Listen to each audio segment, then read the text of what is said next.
رسول اکرم نور مجسم شفیع معظم صلی اللہ تعالیٰ علیہ وسلم نے فرمایا کہ پچھلی امتوں میں ایک عورت اپنے چھوٹے بچے کو لے کر راستے میں بیٹھی اسے دودھ پلا رہی تھی،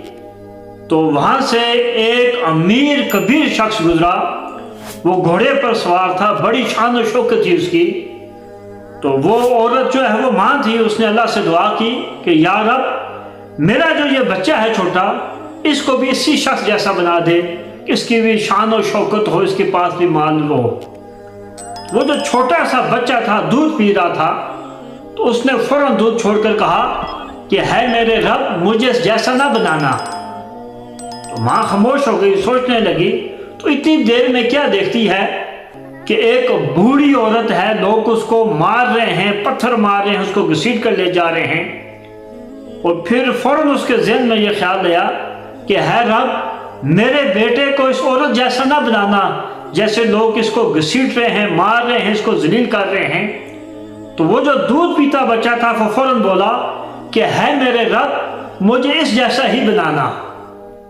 تو اب والدہ نے اس بچے سے پوچھا کہ کیا ماجرا ہے کہ میں نے اللہ تعالیٰ سے یہ دعا کی کہ تجھے اس شخص جیسا بنائے کہ جس کی بڑی شان و شوکت ہے، گھوڑے پر سوار ہے، تو نے کہا کہ میرے رب مجھے اس جیسا نہ بنانا۔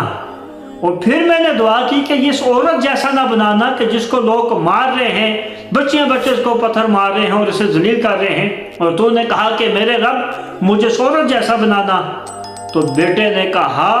کہ وہ جو شخص تم نے دیکھا تھا جو بڑی شان و شوکت والا تھا، گھوڑے پر سوار تھا، وہ جہنمی ہے، وہ دنیا میں ہے جو کچھ ہے اس کے لیے، اور یہ جو عورت ہے یہ بظاہر تو ذلیل نظر آ رہی ہے لیکن یہ جنتی عورت ہے۔ یہ بخاری شریف کی حدیث مبارکہ ہے، مختصر ہے، لیکن امام احمد بن حنبل نے مسند امام احمد میں اس کو تفصیل سے بیان کیا ہے۔